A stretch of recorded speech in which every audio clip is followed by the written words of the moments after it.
Olá a todos, sejam bem-vindos a mais um AgroJovem Podcast. Nesse podcast que a gente conversa com especialistas do agronegócio, com produtores rurais, trazendo sempre a melhor informação, trazendo o que há de mais alto nível tecnológico, o que há de novidade para você que é produtor rural e quer se especializar, quer se profissionalizar e quer aprender um pouquinho mais aqui junto conosco. Para mim é uma honra estar recebendo hoje aqui. Hoje falamos com Júlia Campin, ela que trabalha com empresas ali, que auxilia muito o produtor rural lá na frente do RH, ajudar a lidar com os funcionários, a entender um pouquinho mais essa nova geração. E é um tema assim que eu vou falar bem a verdade, Júlia.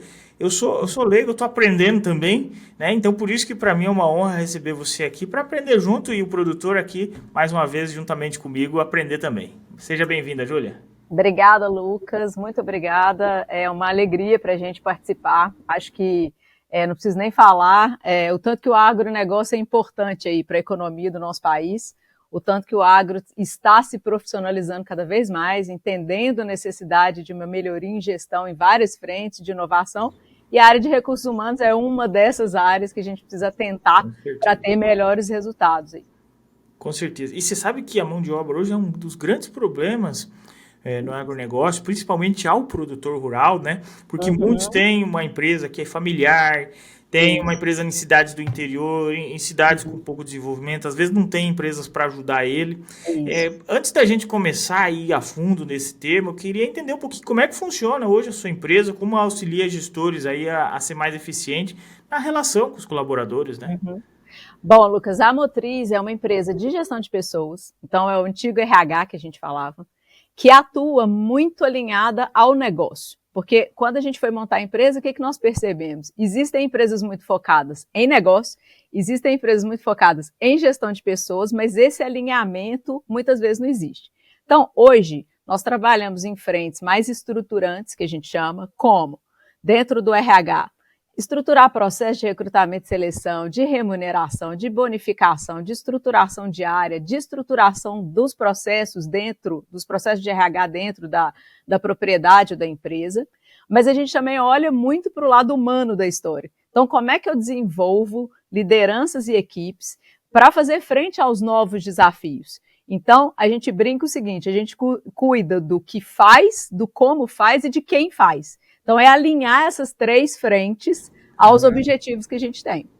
Legal, legal. E pensando hoje, como que é esse processo, começando lá na contratação, né? Como que é esse processo que vocês auxiliam o produtor rural, ou o gestor, ali assim, na contratação de funcionários da empresa rural? Existe alguma particularidade? Existem muitas particularidades, né? Primeiro, a gente tem a questão de sazonalidade. Estou contratando alguém para ficar fixo, estou contratando safrista, temporário, estou contratando terceiro, PJ, cooperativa e tal.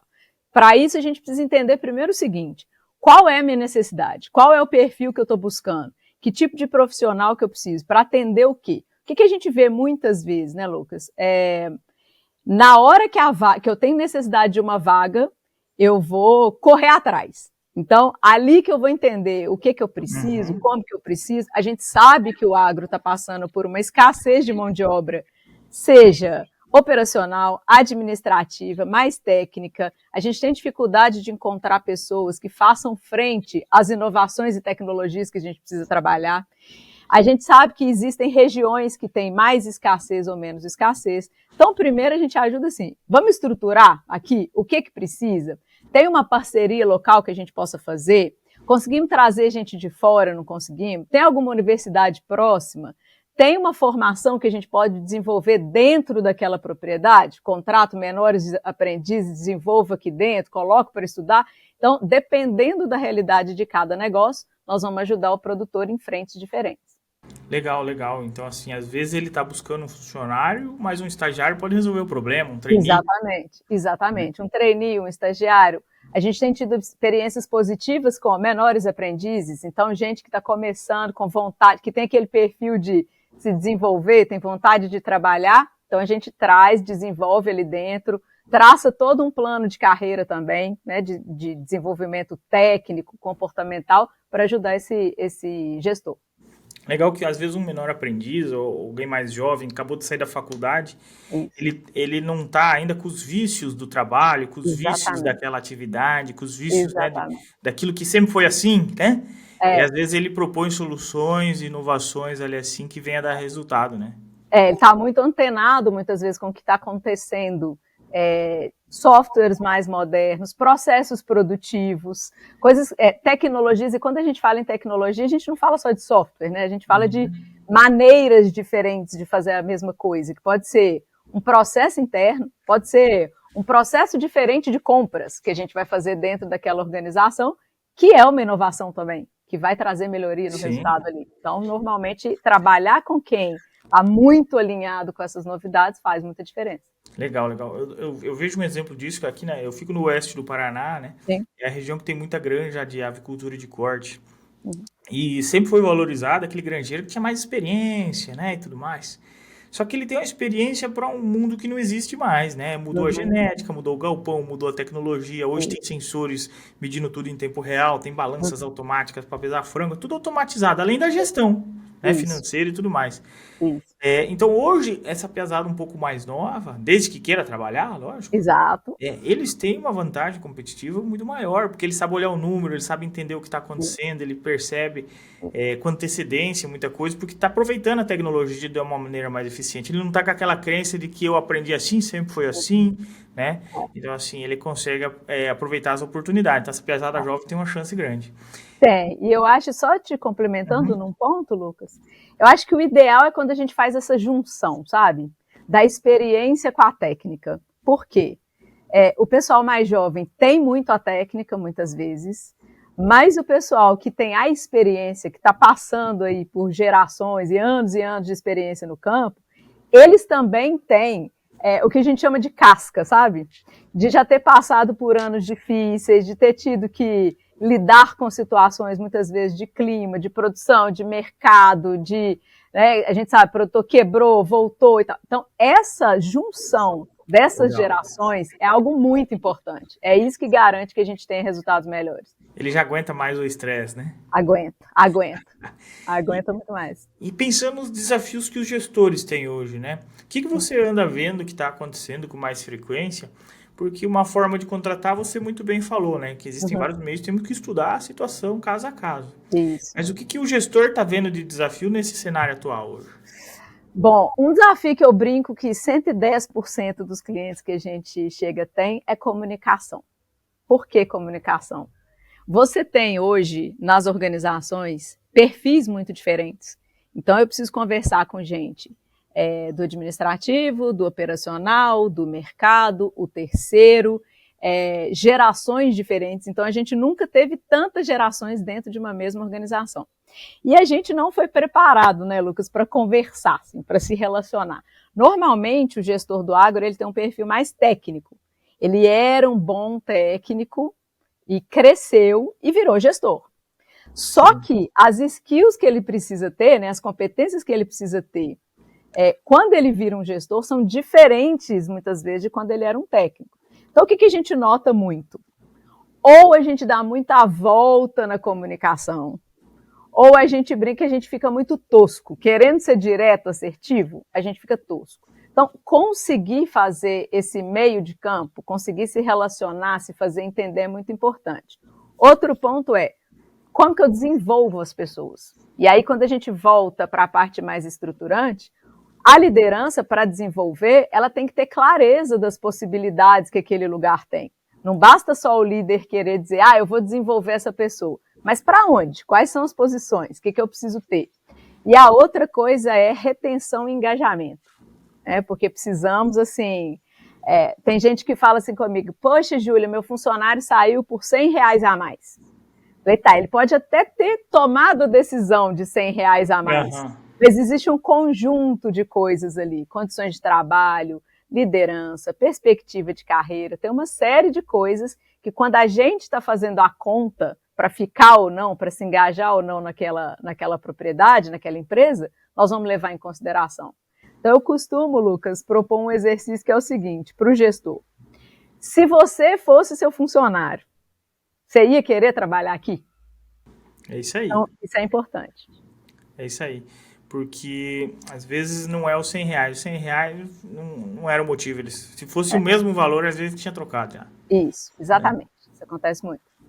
E pensando assim nesse pessoal que precisa contratar esses jovens, a gente às vezes, né, tá querendo ou não, o colaborador, ele faz parte de uma linha de despesa no relatório de Uhum, financeiro, né? sim. E quando busca-se às vezes contratar alguém um pouco mais jovem, é numa tentativa às vezes de não aumentar tanto essa despesa e esse valor Uhum. investido. Porém, tem esse desafio, né? Como lidar com essas novas gerações? Como que esse produtor, esse gestor do agro, não só o produtor rural, mas desde de Uhum. toda a cadeia do agronegócio, as revendas, Sim. deve estar preparado para lidar com essa nova geração aí que está acontecendo? Essa nova geração, eu costumo brincar também que assim, todos nós fomos ou somos nova geração. Então, quando a gente chegou no mercado de trabalho também, a gente era nova geração. Então, eu imagino que quem é mais velho que nós devesse olhar para a gente e falar: lá vem essa nova geração trazer problema para a gente, questionar e tal. Então, primeiro de tudo é isso. Segundo, é pensar que os jovens hoje eles são um pouco mais informados, questionadores, não topam certos tipos de coisa que a gente, né, eu tô na chamada geração X, 40 mais, que a gente topava. Então tem gestor que fala assim: ah, Júlia, o pessoal não quer trabalhar. Antes eu dormia no trator e esse pessoal agora só quer ficar no ar-condicionado, não quer trabalhar. Então, primeiro, eles precisam de muita clareza, eles precisam de muito feedback, de muito acompanhamento. Então, é uma geração que está muito acompanhada, assim, está muito acostumada a, estou indo bem, estou indo mal, preciso saber. É uma geração que tem uma necessidade de entender possibilidades de crescimento. Então, é muito mais protagonista, tem muito mais necessidade de entender, assim, tá, entrei nessa posição, mas como é que eu me movo aqui dentro? Como é que eu chego É. nos lugares que eu preciso chegar, sabe? E o jovem, às vezes, ele tem aquele anseio, muitas vezes, de querer pensando em carreira, em crescimento Isso, e tudo mais, e isso. às vezes muitas vagas ainda não têm isso preparado, estruturado, né? Exatamente, exatamente. E aí, pelo lado do jovem, a gente precisa entender também o seguinte: aquela organização, aquela empresa, tá, ela já existia antes de você chegar. Então, há que se ter também um certo respeito por aquele legado que foi construído ali. Então, a gente sempre brinca, né? Isso aqui não era um deserto antes de você chegar. Então, propostas inovadoras são interessantes, mas a gente também tem que ter essa calibração de que, tudo bem, eu acabei de sair da faculdade, às vezes, com muito conhecimento técnico, mas eu não tive vivência ainda. Então, mais uma vez, se a gente consegue calibrar essas duas posições, quem teve mais vivência com quem tem mais técnica, quem está chegando agora com quem já tem anos de casa, a gente faz um mix mais colaborativo do que competitivo de reclamação.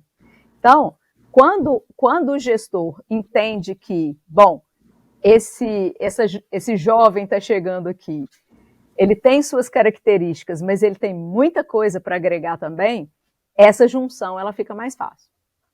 Legal, legal. E a gente encontra no agro, né? A mão de obra ele é um dos grandes problemas, mas o agronegócio, por questões climáticas, por questões econômicas, muitas vezes, até, né, por questões políticas também, né? Isso. O produtor, muitas vezes, ele está desanimado, olha assim, né? E como que ele deve se comportar, ele deve pensar em frente a essas dificuldades, né? Porque ele precisa de ajuda, por isso que ele precisa de gente, ele Isso. precisa ser um bom líder, ele precisa ser um bom gestor de um negócio, Isso. mas as dificuldades acontecem no agronegócio ano após ano, faz parte do jogo, né? Como Isso. que ele tem que se comportar para olhar para essas situações? Primeiro, Lucas, eu gosto de dizer muito isso. A liderança, o gestor, ele não é um super-herói. A gente está acostumado a pensar assim: ah, se é gestor, tem que saber tudo, tem que dar conta de tudo, tem que ter resposta para tudo. Então, a gente não precisa ser super-herói. Hoje, na evolução da liderança, a gente saiu de uma lógica muito de operação, eu tinha que tocar o bumbo. Depois eu tinha que tocar o bumbo e dar resultado. Agora eu tenho que tocar bumbo, dar resultado e fazer gestão de pessoas. Né? Então, quando a gente olha para isso, primeiro, muita resiliência. Eu sei que essa palavra às vezes parece batida, mas resiliência é muito importante. Por quê? Quem dá o tom de uma equipe é a liderança. Então, se eu me desmotivo, se eu reclamo, se eu não gosto de inovação, se eu tenho um comportamento ruim, a minha equipe vai ser o reflexo daquilo que eu estou trabalhando, né? Do jeito que eu me comporto, daquilo que eu estou fazendo. Em anos difíceis, e sem romantizar, porque eu sei que a gente está vivendo um ano bem difícil, todos os nossos clientes estão passando por um período complicado aí, é uma oportunidade da gente olhar para as nossas ineficiências. Para o que a gente está fazendo melhor ou pior. Porque quando a gente está num ano bom, a tendência é que somos seres humanos. Aquilo vai rolando mais num flat, as coisas que não estão funcionando muito bem vão sendo diluídas ali nos bons resultados. Vai deixando de lado, porque no fim isso.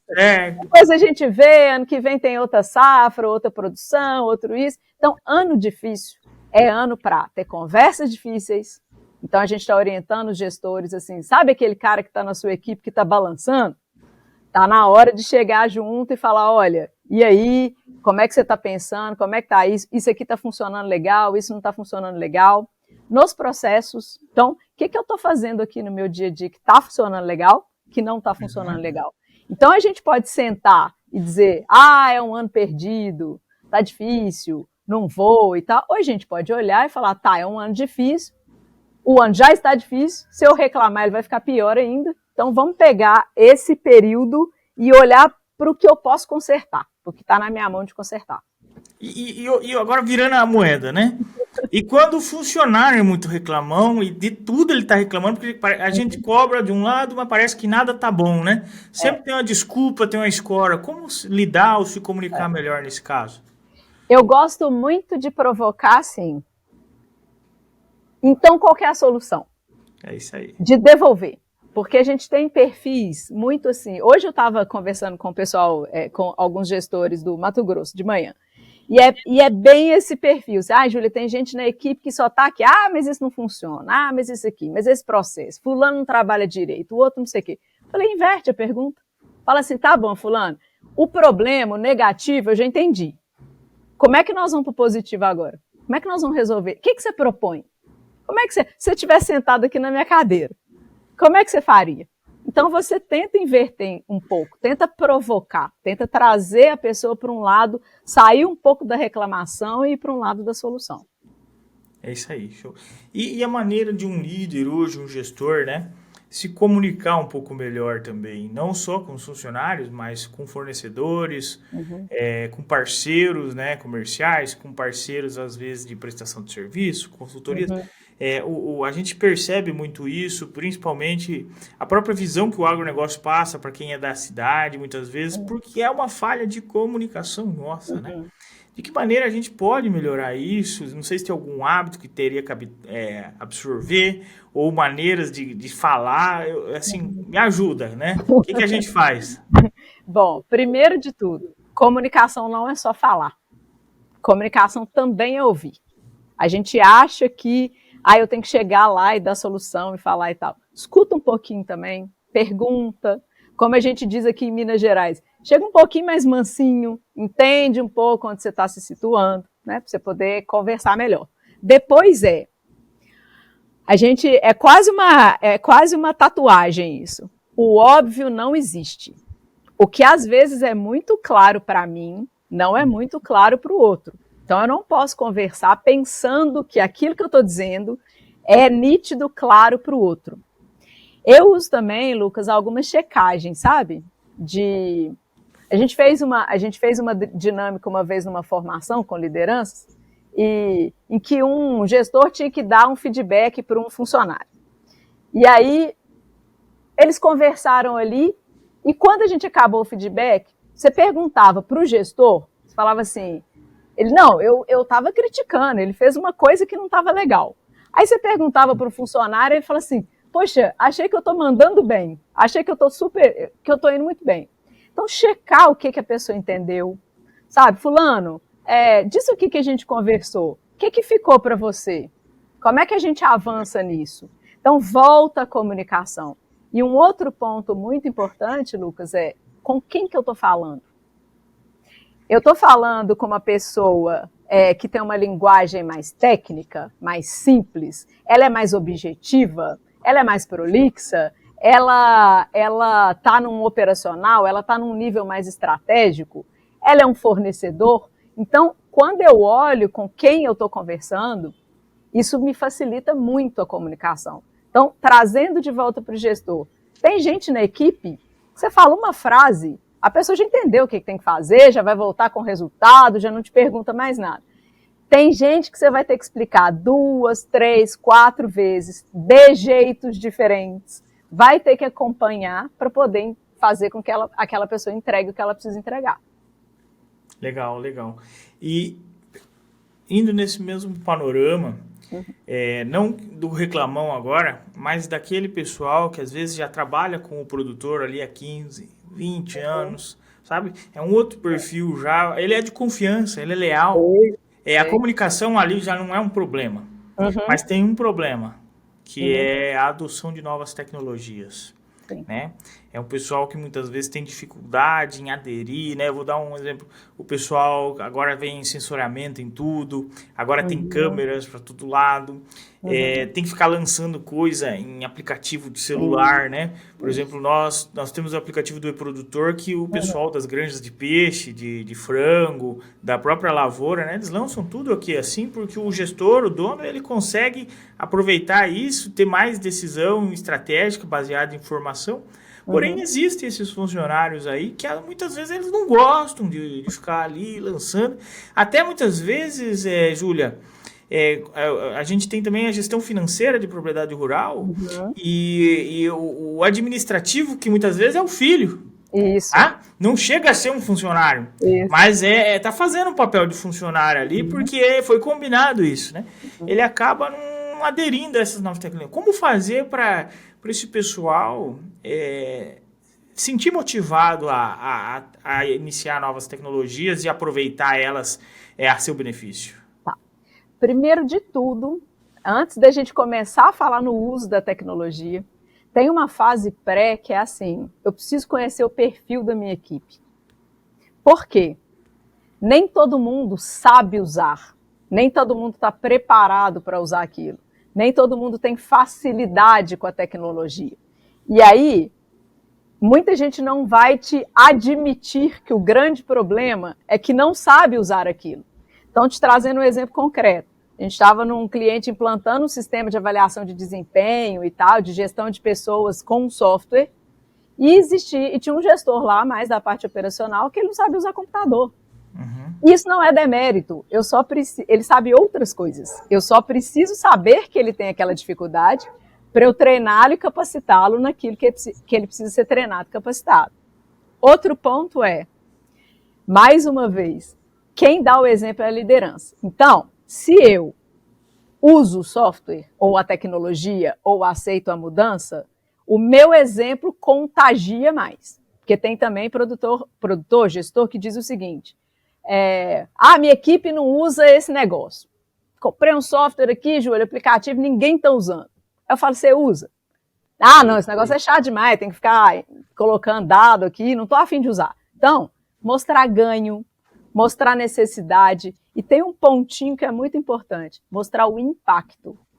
Às vezes, Lucas, uma pessoa que está lá no administrativo, poxa, mas eu tenho que ir lançar essa nota fiscal com esse monte de detalhe, ou fazer ele não sabe, ele ou ela não sabe, o impacto que aquilo que ele está fazendo tem na cadeia inteira. Então, mostrar a importância do que cada um está fazendo, mostrar o papel que cada um tem naquele processo inteiro e mostrar os impactos que a gente vai ter é muito importante quando a gente vai trabalhar com esse convencimento de por que a gente fazia desse jeito antes e por que a gente faz agora desse jeito. Legal, legal. E como que a gente consegue criar uma cultura assim, organizacional, né? Pensando em liderança, pensando em eficiência desse pessoal, bem-estar também, né? A gente vê na internet muitas coisas, às vezes, que estão na moda agora, né? Comunicação não violenta, tem vários outros métodos, né? Aí, mas a gente precisa criar uma cultura organizacional que funcione. Na visão de vocês que estão aí nisso mesmo, né? Porque a gente às vezes estuda, vê uma metodologia que aplicar, mas não é o contexto certo. Claro. Né? Como que vocês encaixam isso para o agronegócio? Bom, você não pode, a gente diz muito isso aqui, você não pode fazer copia e cola. sabe? Eu vou pegar uma coisa que funcionou numa empresa de tecnologia lá de São Paulo e vou aplicar igualzinho numa propriedade rural familiar de 10 pessoas. Então, primeiro de tudo é a tradução, a adaptação que a gente precisa ter. Então, muito cuidado com os modismos, muito cuidado com as coisas que está todo mundo fazendo, que a gente pega lá e copia e cola. Cultura organizacional é simplesmente o nosso jeitão de fazer as coisas. Então, como é que a gente funciona por aqui? Né? Então, vamos pensar o seguinte, se eu quero inovar, eu preciso possibilitar que as pessoas tenham abertura para errar, que as pessoas tenham abertura para propor coisas, para dar ideias. Então, vamos pensar assim, bom, lá na minha empresa, só eu que falo. Eu sou o gestor, o que eu disser aqui é assim que vai ser. Eu não escuto ninguém, eu não dou abertura para ninguém trazer ideia nova, mas aí eu falo, Júlia, eu estou precisando inovar. Então, para você começar a inovar, você tem que aceitar a inovação. E por que eu estou falando da liderança de novo? Porque quando você estuda, eu fiz um mestrado em cultura organizacional mesmo, e com bastante foco em inovação. Quando você fala de cultura organizacional, a liderança é tudo. Júlia, mas a gente tem que olhar rituais, tem que olhar design organizacional, tem que olhar remuneração, tem que olhar isso tudo. Tem que fazer camiseta, às vezes tem que fazer camiseta também, canequinha, cartaz na parede, tem que fazer tudo. Mas a liderança é tudo. Então, quando a liderança entende quais são os objetivos daquela organização, para onde que ela está querendo ir, e que jeitão que vai fazer com que a gente atinja esses objetivos, ela que vai precisar atuar. Então, ela vai precisar olhar e dizer o seguinte, se eu tenho uma cultura, como a gente fala, às vezes mais mansa, mais complacente, eu vou conseguir entregar resultados mais agressivos? Sim. Provavelmente não. Então, essa liderança é que vai dar o tom. O bom é que cultura organizacional, como hábitos que a gente consegue mudar. Não é algo simples, que é outro modismo, tá, Lucas? Em 2 meses eu transformo a sua cultura organizacional. Não é algo simples, é algo que requer esforço, mas é algo possível. E quando bem alinhada a estratégia, é o que faz com que empresas, propriedades e tal tenham sucesso. Legal, legal. E existe alguma tendência hoje, não sei, alguma inovação que venha auxiliado a facilitar? Claro que, como você já muito bem falou, nem tudo funciona para todos, né? Tudo tem ali um contexto, um Ctrl-C, Ctrl-V não funciona. Mas talvez tenha alguma inovação que venha acontecendo que consiga ser aplicável, né? Até porque a gestão de pessoas, a gente falando aqui de cultura organizacional, é um dos pilares do ESG, né? É um dos pilares do ESG. Então, hoje, por exemplo, se a gente pensar em produção, em novas gerações, tá? As pessoas estão tendendo muito a equilíbrio entre vida pessoal e vida profissional, se a gente pensar em novas gerações. Mas aí nós estamos dizendo o seguinte, significa que é não trabalhar? Não, significa que a gente vai trabalhar melhor, de uma forma mais inteligente. People Analytics, que é uma coisa que a gente vem dizendo muito, que é muito tendência no setor. Dando um exemplo assim, eu tenho um gestor que tem, 30 pessoas na equipe dele. Se ele tiver que guardar tudo de memória, fulano foi contratado no momento tal e depois ele foi promovido ou não foi promovido? Quanto que ele ganhava? Qual que é o perfil dele? Quando a gente coloca certas ferramentas de gestão, o gestor, né, de gestão de pessoas, o gestor tem a possibilidade de fazer uma análise, ter dados ali na mão para dizer o seguinte, bom, quando fulano vem chegar perto de mim e falar assim, tem 10 anos que eu trabalho aqui, eu nunca tive um aumento. Não, teve. Você teve em 2000 e tal, você teve isso. Sua última avaliação de desempenho, você precisava melhorar nisso, você ainda não melhorou. Você foi promovido X vezes aqui dentro. Ele consegue planejar melhor movimentações, progressões, organização do trabalho. Então, isso é também uma tendência dentro do setor. E a gente trabalhar muito com essa lógica de como que engaja, que é o que a gente falou no início. O que engaja as pessoas, né, dentro das organizações. É legal, né? Ver o que está funcionando para que esse colaborador realmente se sinta parte aí de uma família, né? Porque ao meu entender, Júlia, muito daquilo que a gente via no passado, não que não exista ainda, mas é assim, não se vê mais em prática aquela visão, missão, valores, sabe? Uhum. Existe lá ainda o cartazinho, mas já Uhum. não é mais tão diferencial para fazer um colaborador ficar na empresa, né? Hoje tem outras coisas que a gente vê no mercado aí, É, Great Place to Work, agora já não é mais RH, né? É gente e gestão de cultura. pessoas, é people, é É, gestão e cultura, gente e é cultura agora. Então, verdade. assim, tudo isso traz uma certa inovação, Uhum. mas de tudo isso que a gente comenta que assim, existe algo que realmente faz esse funcionário se sentir apaixonado pela empresa. Uhum. Ele, seja ela uma propriedade rural, uma agroindústria, Uhum. uma revenda, qualquer Sim. empresa hoje do mercado, né? Algo que Uhum. vem ali fazer a diferença. E isso vem muito do contexto da atualidade, né? Sim. Antes, Sim. por que o pessoal trabalhava antigamente? Porque tinha conta para pagar. Hoje Exatamente. também. Mas hoje muitas outras coisas são valorizadas além do dinheiro no final do mês, né? Uhum. O que você identifica que está fazendo mais diferença hoje nesse cenário? Quando a gente consegue alinhar, aí você falou assim, missão, visão, valores é uma coisa mais, né, desatualizada.